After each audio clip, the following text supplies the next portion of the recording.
Many building businesses only start talking to prospective clients when the prospective client inquires. However, it is important to remember that there are many steps that have happened and taken place prior to that inquiry. And as our good friend Kurt Heggetweiler says, marketing is sales in advance. In this podcast, we will break down the steps the ideal client needs to go through before they inquire with your building company. Exciting to do another podcast with you, Jabes. Yeah, on this topic, definitely. Yeah, this is a massive topic. I mean, every time we bring this up with our clients, like they take notice. Yeah. You know, they want to talk about this. But I think it also is going to answer a lot of questions when people go, well, what is it that you do? Because some Yeah. people think that we just do story videos.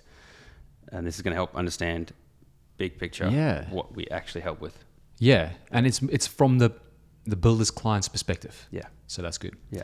All right, let's get started. So I guess the big problem is a lot of builders face this problem. Mm-hmm. They get an inquiry. Mm-hmm. Someone submits a contact form, they get an email or even a phone call. Okay. And then all of a sudden now they've got to start this relationship. Yeah. Like where do you see the problem there? For many guys, it almost, just how you've described it there, it does sound a bit reactive. So someone comes, all right, well now all of a sudden we have to start doing what we do or do our best or present them with this. But really then that's where, for a lot of guys, education starts. So from that point, they're now trying to educate, which can then be a very small time frame between that first consultation or that first discussion or chat through to trying to present a price maybe or give a ballpark. Yeah. And there's really no time or opportunity there to educate and build value. Yeah, and hopefully at this point, builders have a process so that when an ideal client come to them to like inquire with them, they have a process that they take that client through. All right. So let's assume that builders listening to this, they've got that in place. If you don't, you've got to map that out. All right. Yeah. Let's assume you have that in place. So where we see the opportunity is building a process before that inquiry, during that time where you don't even know about that prospective client. The prospective client knows you, but you're the architect of that process. Yeah. You're in charge of it. I think a good example for builders who are watching this to understand is if you think of a referral, and everyone loves referrals, especially if they've come educated, or why they're educated, well, because they've watched one of your previous clients go through that process, or this is if the referral is from an existing or past client. They've watched that process, they've heard lots of things, they've asked questions, they've done that. So that would be effectively like imagining if you could have that system or that in place, but you could rinse and repeat it and you were in control. Yeah, exactly. It's good. And I mean, this is a huge opportunity for builders. So you want to take notes. We're going to go through kind of like 6 main topics / the process that prospective clients go through. Yeah. So we might as well start with number 1, which is attention and becoming aware. So what is that? So attention and becoming aware is very important. So step 1, when we reverse engineer, how do you get an ideal client who's educated, well nurtured, turning up at your door and having a conversation with you? Well, if you go right back, it's got to start with awareness. They have to become aware of you. They can't even reach out to you. They can't even choose you, even if they wanted to, if they don't even know you exist. So that's step 1. They have to know about your business. Yeah. Doesn't matter how good you are as a builder. If they don't know about you, you can't help them. Yeah. And that's why often when I talk to someone, the biggest problem we solve is obscurity, because that's where it starts. You can't do anything if you're stuck in obscurity and that person out there doesn't even know you exist. Yeah. So that's good. So that's what it is. That's why it's really important. I guess how builders, can go about this one specifically is you've got to identify, and it goes back to when you get clear on like your story and story development. Like when we help our clients out, we go through story development first. One of the key things in our story development is who's your ideal client, and we don't just decide just right then and there. It's like there's a whole process to that. Big time. But you've got to be clear on your ideal client first, and then you've got to figure out how do we get their attention. Yeah. Okay, so at this point in time, as we're sitting here, we're July 4th, 2023.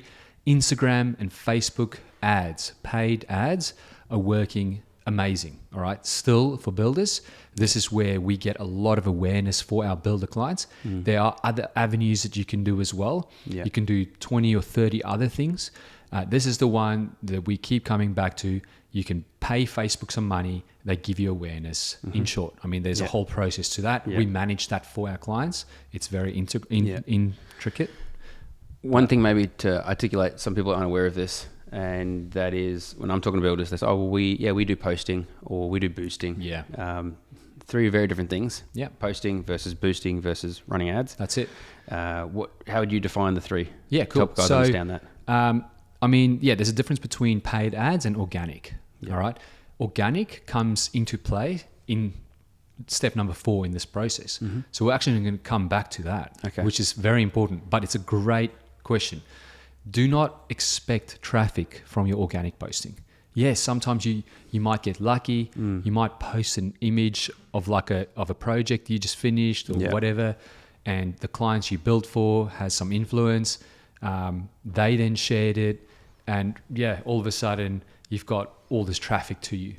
Well, that's fantastic. That's definitely aim for that, but don't rely on that. It's a nice to have because it's going to be up and down if you do that. Paid ads, it's very consistent. Okay. So I guess I'm not going to go too much further into this topic because paid ads. One thing I add is boosting. I know you often say boosting is like better off. What are you better off doing, Connor? Setting your money on fire. Yeah. So, and why is that? Just to help understand. Well, I mean, the whole like Facebook ads and Instagram ads, there's a lot to it. There's a lot of different layers and stuff. And it's not just about giving Facebook. I know I've made it real simple before, like give Facebook some money, they give you traffic. There's a lot that goes in between that.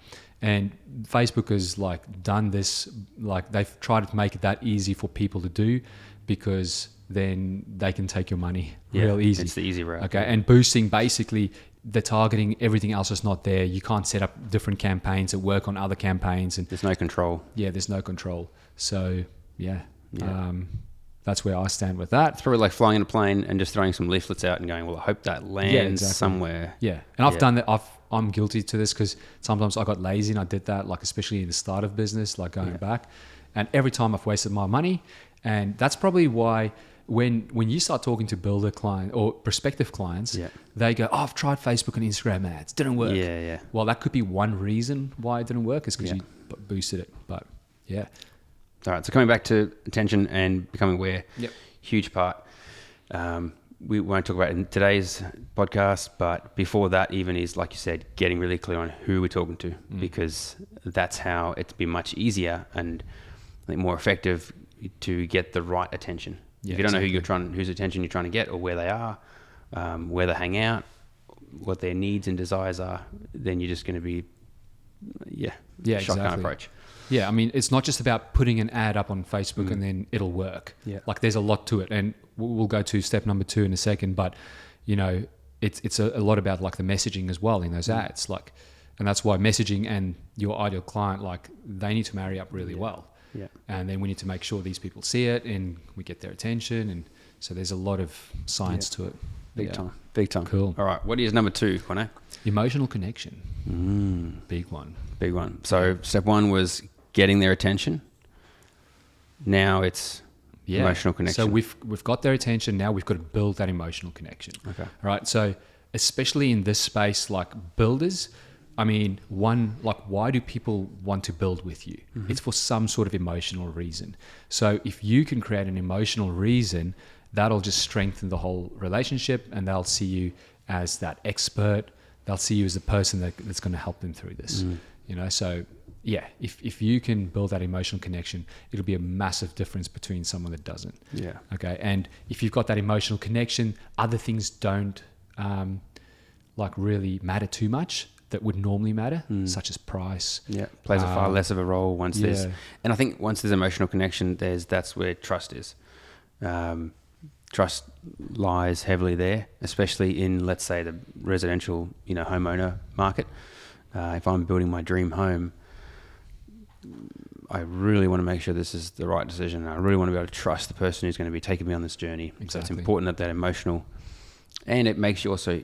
It humanizes the business and the people. I think that's a big thing. It allows people to connect with people. Yeah. And I mean, one thing a lot of our clients always say is when clients come to them, they say, it feels like I already know you. And I like what you do. I like what you guys are all about. I like your why you're in business. I want you to build for us. Like there's no one else. Like the amount of times, how many times have we heard that? They're very common. We had the workshop the other day. One guy just grabbed the mic and stood up and just said that. I'm like, oh, thanks, man. Thanks, Greg. Yeah, it's a client we haven't caught up with for a while. Yeah, and it was great to have him there. And it was, it was a questions portion of the workshop, and he just had the mic and then just felt the need to share that, which was amazing. Yeah. Thank you. Thanks, Greg. Yeah. It's a big part, and it's one of the very, very early indicators that we listen for to make sure that what we are doing and helping our clients with is working and effective. That's one of the fastest feedback loops that we have in place, is how are people now talking to you? What are they saying? What are they not saying? Exactly. What are they asking? Yeah. How do they feel towards you? Yeah. And we try and create this emotional connection even with people that have been referred, right? So it's not just cold people that have never heard about you. Yeah. It's about like, you want to create this emotional connection with everyone. Yes. I think what we also hear very early on as well is a lot of your our builders' initial community, or that first circle of people and influence and friends, they are the ones that are the very first to come back and go, oh, what? That's what you do? I had no idea. Yeah. And the one story that we often share, which is crazy, one of our builders had a friend who was a real estate agent and thought he was just building for someone else, for a project home builder. He's like, no, I have my own custom home building company. Yeah. You think of all the lost potential opportunities over the years. Yeah, exactly. And that's very common, I think, especially in Australia. We don't share at a barbecue. What do you do? I'm a builder. Yeah. Yeah. Oh, footy, weather, whatever, cars. That's it. Yeah. And I think that's why it's important to this is not the topic for today, but you want to have something planned where you can real quick say something. There's a massive difference between if someone asks you what do you do? I am a builder versus how families outgrow their homes. Yeah. Well, what I do is I help them bring their vision to life and build their dream home, extended, whatever, so they can have a better quality of life. So I've got a building company that does that. How much different is that? And still, the building company is just the tool. Yeah, exactly. To do that, yeah. It makes a huge difference. And that creates an emotional connection. Yeah. By saying, I'm a builder, that doesn't create an emotional connection. Yeah. So it's important to even get clear on that stuff. I guess real quick, how builders, how our clients are doing it, especially in digital form. Maybe we should go into that. That's a good one. Yeah, so a lot of our guys who, when we look at that emotional connection, there's several ways we go about it. One of the most powerful ways are the story videos that we create. So when we talk about stories, we're meaning the videos, but we use the word story because video is very generic. When we say story, we mean that there's a strong storyline and emotional part to that video, all the videos we create. Yeah. So there's the business overview story, which is the main story we often look at creating for our builders initially, to tell a story about them and their team and their business and their why, who they help, how they help them. And then we look at just on that one, because I know you want to go to the next one, it's really important in that overview story to showcase visuals. Visuals is massive because people, believe what they see. So builders have this opportunity here to show people what they're all about. And we normally suggest showing even things like your lifestyle. What's important to you? I was just going to say that, I think, because often when that topic comes up, people's mind goes to, okay, what projects am I going to show? Yeah. And I think often there's, from the market out there, other videos that are created, there's often too much of an emphasis on the product. Yes. So the nice homes, which stops a lot of guys from doing that kind of marketing or stories and videos because they think, I don't have the right project. Yeah. But I don't have the right office. I don't have the right office. I don't have the right team members. Vehicles. I don't have, and I don't, and then all those that do have videos and stuff, it's just on the product. And what that often does is it focuses on the product. Well, I can always find someone cheaper to do that product down the street. Therefore, I'm valuing you based on that, not on you. Yeah, exactly. So visuals also, like you said, it's about your lifestyle. It's about how you go about things, because that's where your audience is going to also help resonate with you. Yeah. So you want to show things like your personal lifestyle, what you're interested in, whether it's golf, surfing, whatever. It humanizes you even more. You're not a robot, and as soon as you can humanize your business, it's even better. When you humanize it, you can have that emotional connection. You can showcase you interacting with clients, so their clients can see, oh man, this is great. These guys, subliminally, this is what happens. So when someone watches it, they see the client having fun, having a good time, having a stress-free time. That's massive, because that paints a picture. It's like, what do you call it? Like, it's called like subtext in film, in like cinema, right? It's something that's going to come up in the future. So if they can see like, oh wow, these clients are having fun, that's probably what I'm going to have if I go with this builder. Definitely. Because people are scared. Like, they're scared of this whole building thing. Huge. Yeah. Huge. Yeah, then you want to obviously show your team if you have team. You want to show your office if you have an office. Yeah. You want to show some projects. If you don't have those things, don't worry about it. Don't show it. Again, it's more about that relationship. And I think the big thing here, emphasis is on making sure it's all real and authentic. Every now and again, I know one guy I always laughed about a little while back. He was like, "Oh, I'm going to hire this car. I'm going to hire this. I'm going to some prestigious car. Yeah. I'm going to try and get my hands on this project or this house. Or I've got a friend who has a big house. I'll get that." And to try and visually portray him as something, which, I mean, obviously there is some creative license when we create, but largely we don't want to create something that's not you. Yeah. Because then when you rock up to a consultation, or you're meeting with someone, or when they start to get to know you, they're going to start to see that gap between what they thought they saw and who you are. Yeah. And that's going to be, other than them losing faith and trust, I think the harder truth of that is it's going to really rock your confidence. Yeah, exactly. And I mean, because like once someone inquires with you, like traditionally right now, like you might be listening to this and you don't have this stuff set up. You're trying to build that emotional connection with those people, build a relationship with them, basically. Okay. Yeah. So that's what you're doing anyway. So this whole process is like, okay, let's fast track that. Let's do that before you even know about them, and let the stories and everything else in your marketing do the heavy lifting to build that emotional connection. So if you build that emotional connection on the front end, and then they come to you, you don't want to lose that emotional connection. You want to just strengthen it even more. Yeah, that's right. So yeah, 100%. So stay authentic. Don't go hire a car that you don't have. Yeah. If you're not proud of your car, don't show it. Yeah. It's as easy as that. Yeah. Or if it's a big deal for you, go and make the investment. Go buy it. Yeah. Yeah. If it's such a big deal. Yeah. Yeah. So that's that. So we just, on emotional connection, we just spoke about stories. Yeah. There are other types of stories there as well that we look at doing. So I think real quick, I'm just going to list out what else you can do. We probably won't go into each one. Yeah. We'll do podcasts on different ones. The next one you can do is like case study stories. Yeah. We might just quickly go into that one in 1 second. Yeah. Other things is like your website. Yeah. Your website needs to be, when people come to it, great first impression. You need to have the headline at the top that says, hey, I build for these people. I do these type of builds in this location. Yeah. All right. So let's say you're in Sydney, like let's say Sydney CBD for argument's sake. Yeah. And you're a luxury builder and you help professionals. Yeah. So luxury Sydney builder helping professionals or something like that. Yeah. One liner. So as soon as people come to it, they know, okay, this is what this person in the does. Right place. And then straight away that creates an emotional connection because it's like, oh, I'm here with an expert. Yeah. And then everything else on your website needs to tie in with that as well. The images, the messaging, it's very important. Okay. Yeah. If you specialize in something, all the messaging has to be around that specialization. Don't talk about other stuff too much. Yeah. Organic. We were just talking about organic before. Yes. So this is your chance to build that emotional connection on there as well. Yeah. So that's why you want to do organic. Do you want to maybe touch on that? Yeah, I know. A big thing I often tell people is look at your organic as a bit of a portfolio. So when someone goes there, you want them to be able to scroll down, and you want it to resonate with them. So you got to understand that who's going to be watching this, who do you want to be looking at this, and how do you want it to resonate with them.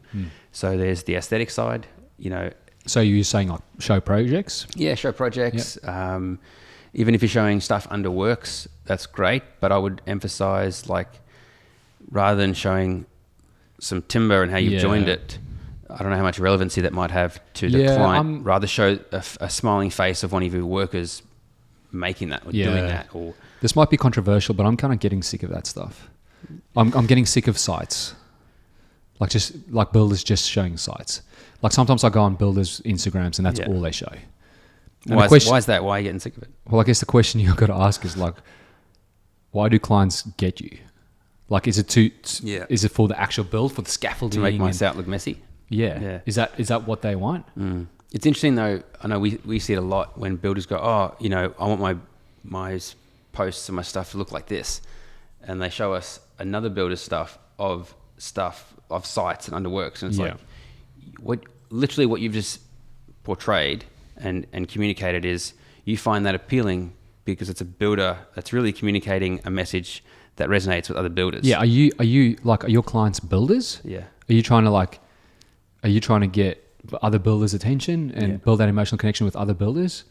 No. Yeah. Every now and again, I'll get a builder that'll watch, say, an overview or a video of another builder of ours that we've created, and he goes, "Oh, it didn't really resonate with me." Yeah. Good. I'm glad it perfect. didn't. That's what you want. I wouldn't want it to. Then we've missed the mark. That's perfect. Yeah. Yeah. That's not you're not that ideal client. And often it's a bit of a light bulb moment for them. It's like, oh, because I think some people think that all marketing should resonate with all people all the time. No. Yeah. And it's just missed the mark. Yeah. So, I still think there's merit, like showing a little bit of like site stuff, because then it's that real quick message to people going like, yeah, I'm a builder. Yeah. And that's all it needs to be. Yeah. So maybe if you look at Instagram, if you look at your feed, you could see like, I think it's like 9 images on the feed, depending on how big your phone is. Maybe 1 in 12 images should be some sort of like as a maximum. Even 1 in 24 images could be like a side thing. That's how far I would go.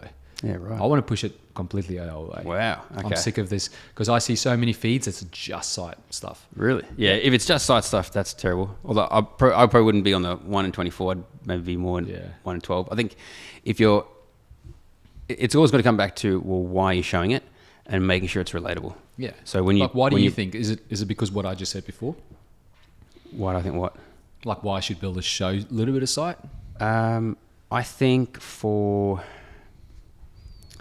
it shows if you're going to show site, it must be showing progress. Yeah, okay. Because then the subtext is showing that you make progress on your, because the false belief out there is that things are being held up and my budget blowouts and timeline blowouts. So if you're going to show site, always look at like why. Well, I'm showing it to show progress, to show that my projects move forward. Yeah. And we've been able to wrap this up in a week, and you might write that. Yeah. We have a great group, or it might be working with an amazing team. We were able to hit this milestone this week in the project, but then it's not just showing site for the sake of it. It's using it to go, well, we work with an amazing team that work well together, and we smash our timelines. Yeah. So it's like the message that goes with that site image. Yeah. Could be, this is our team. This is our supervisor. He makes sure, Yeah. And that's good. I think another reason why it's good to sometimes show site stuff, it shows that you're busy.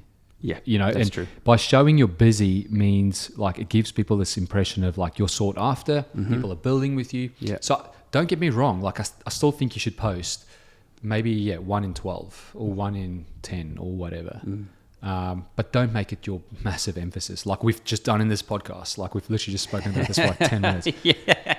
Okay. So, but I think it's good because people always ask like, what should we be posting? Yeah. Okay. So real quick, let's just brain dart, like just rapid fire. What should people post on Instagram and Facebook, like on the organic side to build this emotional connection? Because we're talking about emotional connection. Yeah. Zoom out a bit and go, well, what all does my client need to be better educated? Yeah. And start there. So visuals that then would accommodate well to what you're trying to communicate. Everything from your process and the stages of your process, then looking at dealing with big false beliefs, big questions. So again, educating on and just using visuals to support that. Definitely finished things. Designs as well, renders. Yeah, that allows that really sparks that. This is my theory. I'm keen to your thoughts. When you're showing a render or some sort of 3D-dimensional designs, your audience can look at that, and because it's not already completed, where your audience might go, oh, that's not quite what I would do, or that's not what my block looks like, so I couldn't do that on there. When you show a render or a design, maybe it allows enough of a gap for their subconscious to fill and go, I can see that working with me, or I would maybe make this. It's still not, in my head, it's like it's still in the design phase. I can still make it my own. Yeah, I think renders are good. I mean, it's a good way to get attention. It grabs people's attention. I think the only thing is you don't, again, like same as site, you don't want to post just renders because then you'll just look like people might perceive you as an architect. Just do concepts. Yeah. You can't bring anything to site. You can't even close it. Yeah. Yeah. And Yeah, definitely. I would agree with that. Not too much rendering, but then finished projects. Yeah, finished projects. And big emphasis. We see this a lot with builders. Go, I want to move the business from here to hire, and they're getting generic photography, like let's call it real estate style photography, stock. Yeah. You know, just from a corner of the room and shot to try and get as much of the room in place. For those of you out there who really want to lift your business and start getting more architectural style projects, start getting an architectural style photographer. Yeah, get a good photographer. Get a good photographer that can shoot lines. It'll make a project look $500,000 worth $500,000 more. Yeah. Which will help you start attracting high quality. Yeah. Okay. So there's a lot of stuff you can post there. Just real quick before we finish up on this, in like organic, what to post on organic. You want to understand why you want to post on organic. Yeah. So step one, we got the attention of your ideal clients through paid ads, got their attention. Now they're in this emotional connection phase. So you've sent them to your website. Yeah. And from your website, they might go, I'm going to check out their Instagram. Yeah. And then they scroll through the Instagram. So you want a nice feed there. It validates you. It keeps building that emotional connection. That's why you want that feed. Yeah. It's not to get attention. Okay. You've got the attention already. So that's that. But should we real quick touch on just case studies and the power of creating that emotional connection with case studies? Very important. So case studies are hugely powerful because it's third parties validating and saying, hey, this is exactly who he says he is or they say they are. And this was our experience. And it's a big thing we go with a case study is depth. It's not a testimonial video. It's not saying Bob, the builder was amazing. He was on time. He built quality, all that stuff. Yeah, that's a Google bad. review. That's bad. You can leave that for Google. Case study you want, if you're going to go to the effort of getting a video testimonial, let's call it that. Yeah. You want to go deep, and it's got to be a case study. So if anyone has ever read, when you're studying and you're looking at a case study of what happened here, say you're studying business and you want to read what happened to this company, you always read about what position were they in prior to whatever happened. What was things happening? How are things running? You know, so in this case, it'd be you're building for a family. What position were they in prior to working with you? What were some of their challenges? What were their desires? Going deep there. What got them to that position? You want to tell a story. Yeah. Yeah. And then it's going on the journey, how they chose you, why they chose you, what that journey looked like. Because when you do that level of depth, it allows your audience to go, damn, that is us. Like really resonate, which means it's much easier for them to put themselves in the shoes of those people, watch it, and then obviously show the outcome. Yeah. The outcome, the impact that you've had on their life. Yeah. Which is a big, big thing to emphasize. It's not just, we've got a great home, we'd do it again. Yeah. It's, this has made, what impact has it had on your life? Yeah. Yeah. Look, we're talking about 6 different things here. We've gone deep on number 2. We're going pretty deep on emotional connection, but before we move on from this one, a lot of builders, they believe in leverage, right? That's why they're a builder. You know, they can move things, they project manage, they can manage the client, manage team, they leverage team, okay, because you can't just build on your own, for example. So if you're a builder, what I want you to do in 1 second is pause this podcast and just imagine for yourself, you have 3 to 5 client case study stories. That is a video. People don't just play it and then that video is gone and never seen again. These videos live forever. Imagine you're a builder, you have 5 stories like this. What will that do to your business to create this emotional connection, build the trust, validate you as the builder? What does that mean for your building company? So just pause it for a sec, close your eyes. If you're driving, don't close your eyes. This is massive. Yeah. I cannot emphasize this enough. Case study stories have changed our business like you won't believe. And so many of our clients, the same kind of thing. Yeah. This is why our clients keep coming back to us like new case study story, because they know each case study story, okay, will yield so many results into the future. Yeah. And it's leverage. Yeah. So we've got a video on it called Digital Referrals, I think. So we might link that in this video. That's a good idea. Let's jump on to the next one. Emotional connection. That was good. Yeah, that was emotional. That's deep. But it is important because if you remove that, then you're removing a very, very large portion of that person, of your potential prospect's decision-making process. Yeah, if you cut that out of this whole process, just for argument's sake, it's just not Then you're asking them to judge you based on price, almost. Okay, number 3, conversion into your sales pipeline. Okay. What's that all about, Connor? So you want to assume when someone comes to you, they might be 1 month out from inquiring with you, or even a day. Let's call it a day from inquiring with you. They're ready to go. They're ready for you to come to like site, check it all out, have that conversation, all that stuff. And completely on the other side of the spectrum, 5 years out, 10 years out, their children might want to build with you in 20 years' time. So you want to start thinking long term here, right? But what you want to do at this point in time, now that you've got the attention, you've got that emotional connection with them, you want to convert them into your sales pipeline. Why? And it doesn't matter if they're a day out or 20 years out, okay? Because if they are in your pipeline, you can then go do the next step, which is number 4, which we'll talk about in 1 second. Okay. But if you convert them into your sales pipeline, you now have their details, okay? They are now in your pipeline, okay? If you don't have this in place, you're going to rely on Facebook and Instagram or whatever traffic source you're using into the future. In step 1, you're going to keep paying there to show up in those people's world, okay? And the chances are, even if you're paying, they might not even see your stuff because there's a lot of content moving around. So you want to take that attention and convert it into a name and at least an email address. I think one thing to add to that is that list that you then start to create, that's really how you are going to be client banking. And then we'll touch on now in number 4, which is then how you would turn that list really into a bank that you can then go and withdraw from. So just real quick, with converting people into your sales pipeline, you want to create offers, okay? It's not just having an inquiry form on your website or anything. You've got to create an offer. And what is an offer? An offer is putting something in front of someone and selling them on the value of that offer. I was going to ask you to articulate that because I think a lot of builders out there, all the builders we work with, or when they come to us, they have the classic one, which is contact us. What's the problem with contact us? Normally it's a name, email, phone number, and a message box.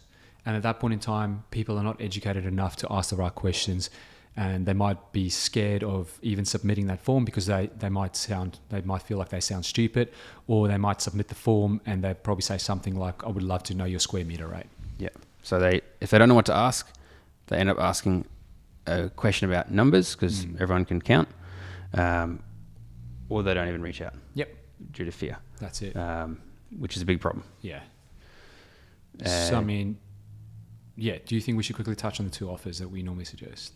That's a good idea. So I think the offer you want to start with, you want to do both, but let's go with the first one, which is kind of like the second one.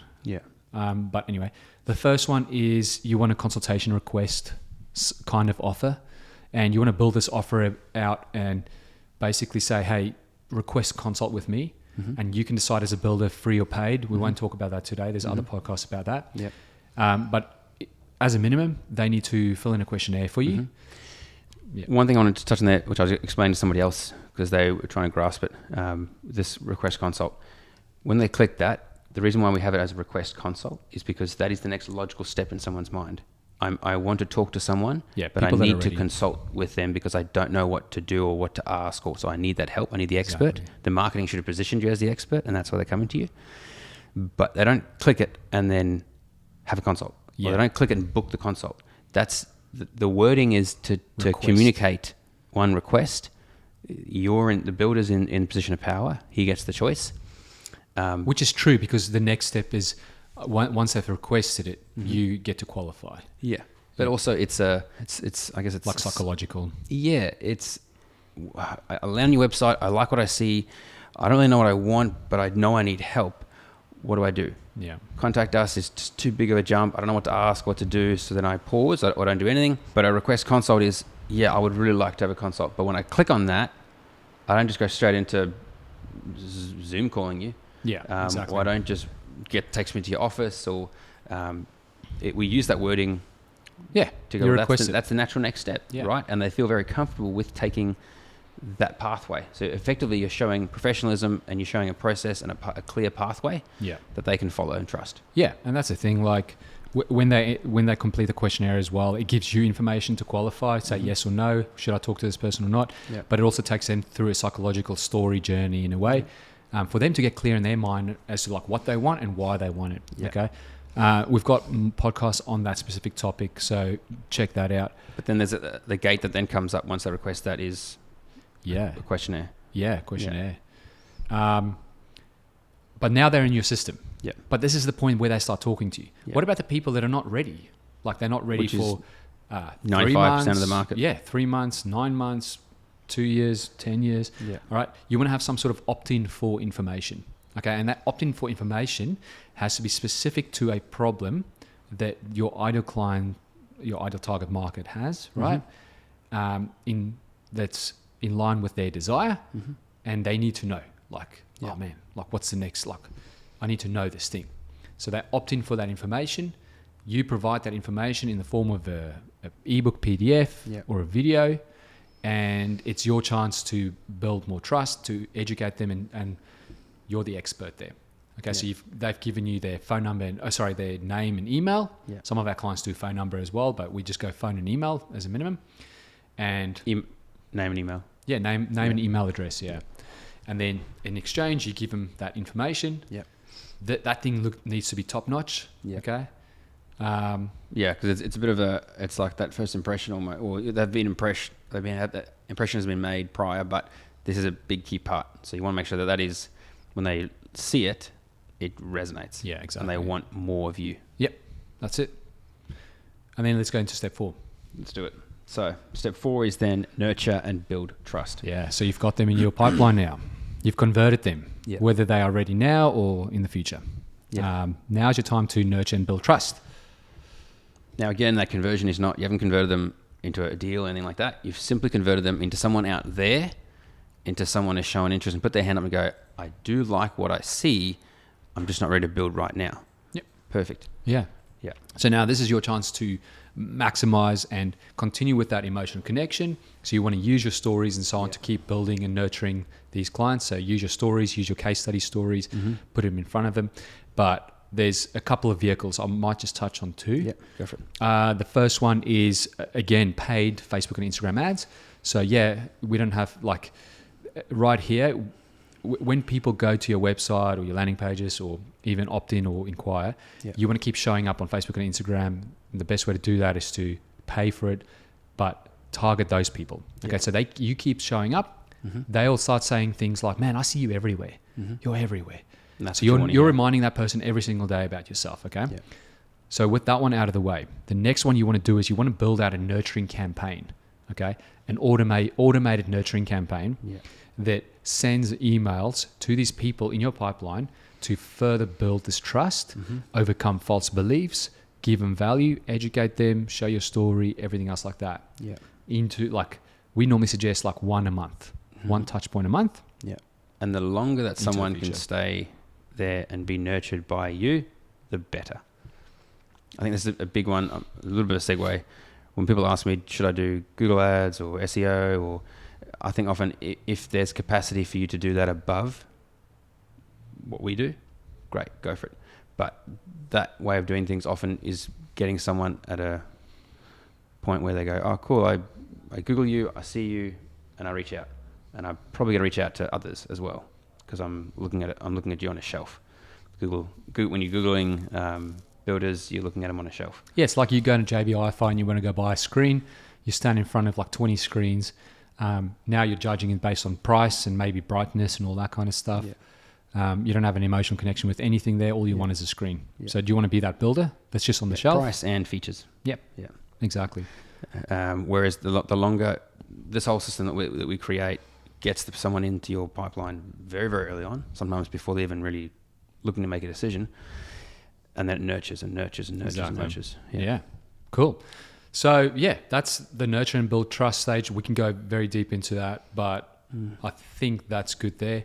The next one is conversion into consultation. Okay, so we just touched on it before in number 3.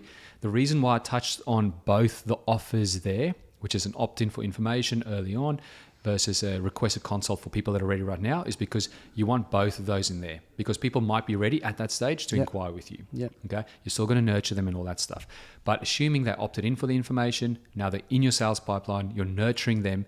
Through your nurturing, you want to make sure you have call to actions to always come back to request a consult. That's big. I think the analogy I often give to someone is if someone, husband and wife are chatting and they'd agree, you know what, tomorrow we're going to reach out to Bob the builder. You want that offer to be put in front of them there and then at night or that afternoon or that morning, or while that discussion, that final decision is being made to reach out, the offer should be there in front of them already, probably made the day prior. And so that they can naturally go there and make it happen. They don't necessarily need to call you. They're going to come through the front door that you've created. And that's really important as well. Have one front door. Everyone comes through that. And there's different ways to get them to that front door, right? Whether it's an email about some sort of fear that they have, and you educate them on that, and then the call to action is, hey, just come in for a consultation, boom, through the door. Or, we're showing a Facebook and Instagram ad, in the nurturing process, like following them around, like getting their attention again, boom, to the door, to the request a consult. So that's that conversion into consultation, which is number 5. So now once and we've already spoken about questionnaire and stuff, so you want that in place. At this stage, you will have a pipeline, okay? So you can imagine like columns. So some builders do this on their whiteboard. That whiteboard can't send emails, it can't nurture people. But imagine it's like on a whiteboard, right?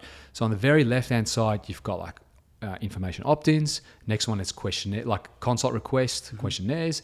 Next step is, maybe a phone chat to just ask them further questions. Next step is the consult. Next step is prelim agreement signed. Next step is XYZ. This depends on the clients, the builder. And then about then is when it would be, you'd be putting it into, once it becomes quite serious, prelim or just prior maybe, that's when you're putting it into your project management software. Exactly. So you want that basically that sales pipeline. You want to be able to look at that. Now, this is what we do for our clients. We set that up for them. They can at any point in time log in, check out their sales pipeline. Where are we at? How healthy is it looking? What do we need to do? So some of our clients would jump in here and they use it really as a CRM, and it's fantastic. Others just use it as a dashboard to check and go, how healthy is my pipeline looking? And then they know that we're in there using it to leverage and nurture everyone in there. Exactly. And so it's taking care of things for them. Which then leads us to number 6, which is the next phase. So I'll quickly run through each one. So the first thing is, we've got attention and becoming aware. So your ideal client becomes aware of your business. The second one is we connect with them on that emotional level. Number 3 is we convert them into the sales pipeline. So that sales pipeline we just spoke about there. That might be an opt-in or a consult request. Let's assume it's an opt-in. Then they go to the next step. While they're in that sales pipeline, they're getting nurtured, month after month, year after year. The next step then is, they convert into a consultation by submitting a questionnaire for you, and then the next phase. All right. So this is key here. This is really where I guess you want to figure it out for your building business. Do you do prelims? What do you have in place? Like, what have you seen? What have some builders told you? What do they do at this stage? I mean, I'd go back a stage. Some of our clients, we want to be helping them charge for quotes. And all of our clients, we actually want to take a step further back and go, well, we want to help you start charging for that consultation.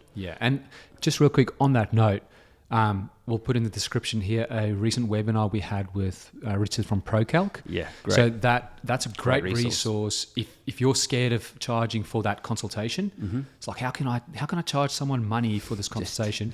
Maybe just go watch that. That might give you some ideas on how you can create an offer for that. Charging for a quote, big time. If you're not charging for a quote, you're just silly. Definitely check out that podcast, webinar. Then it goes to prelim, and then that's often where it's going to go into your project management software. You then know that from then on, you and your team are then going to be handling it based on the project. You're going to be pricing it and doing that.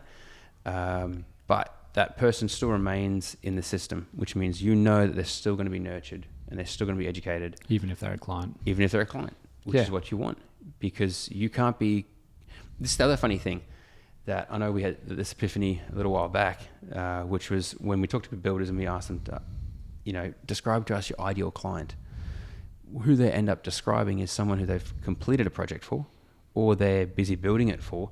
And the reason for that is because their ideal client, that person, is going to be way more nurtured, way more relationship, more trust has been established because they've been able to prove that they are who they say they are. I'm going to do this, and they do it. All this system is really doing is taking all of those emotional interactions, educating, and putting it at the front end. Yep. So when builders are articulating challenges of working with clients that have unrealistic expectations, or they just lack education in terms of the building process, you can solve all that. Yeah. All of that can be the question you educated. want to ask yourself is, what have you done in the process to educate them about these things, right? Yeah. And it could just be about, like, some people think stuff happens straight away, and then they go, why haven't you finished yet? Yeah. Like, it takes ages to build, right? So did time. you educate them? Did you educate them on the front end, before they inquired with you? So a lot of the heavy lifting can be done in your marketing in that time before they convert into like a prospect or a lead. All right. So I guess that's the purpose of this whole podcast, is to make you aware of, like, you've got a lot of opportunity here if you don't have stuff in place. I mean, you might be doing some Facebook posts and Instagram posts and all that stuff, or maybe sending an email newsletter here and there. You can do all that stuff. That's great. But you want all of this. You want marketing and sales to work together. Yeah. And I guess that's on this topic of next phase. I'm not going to give anyone like what they need to do at this stage. This depends on your building business. You've got to, like, what do you do? Are you renovations? Are you new builds? Like, do you integrate with, like, architects? Like, so there's a lot going on here. You want to figure out what is that next step. Okay. The reason why you want this in place as a next step is because now that you've got steps 1, 2, 3, and 4, and 5 in place, that they go to that next phase, and you've got that next phase in place. There's a system and a process for it. Big time. And the great thing is you get to choose. Yeah.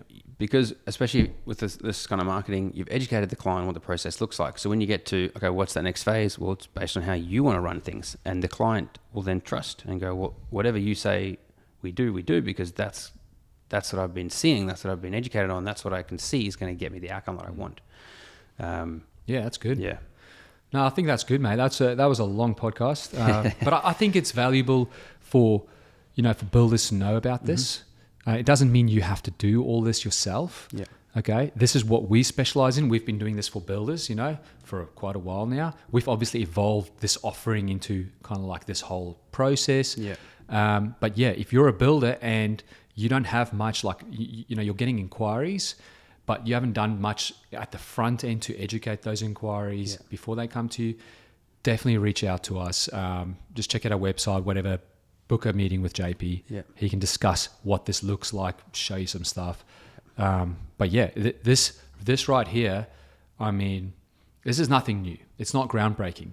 We always go in terms of, like, first principles. So, like, if we break stuff down to its fundamental thing, what is that? I think the elements of this haven't changed in 100 years. Yeah. It's just utilizing newer technologies and software to automate and systemize it all. Yeah. So, and that's when you've got something good. If you've looked at, like, first principles. Yeah. And I mean, we catch up with a select group of builders each week in a mastermind. And one thing we always talk about is how valuable communication is. Huge. When you look at first principles, it always boils down to communication. If a red flag comes up or something bad happens with a client or whatever, you can always, like, bring it back down to communication. Like, should I have communicated better, or how am I going to communicate now? So, and this right here is a communication system. Yeah. So yeah, anyway, I'll leave it there. No, any last thoughts from your side, mate? No, but I think that'll be a huge piece of education for our audience. Yeah. And if you've liked this podcast, definitely share it with your friends, like builder friends, everything else like that. And if you're watching this on YouTube, drop a comment. That'll be awesome.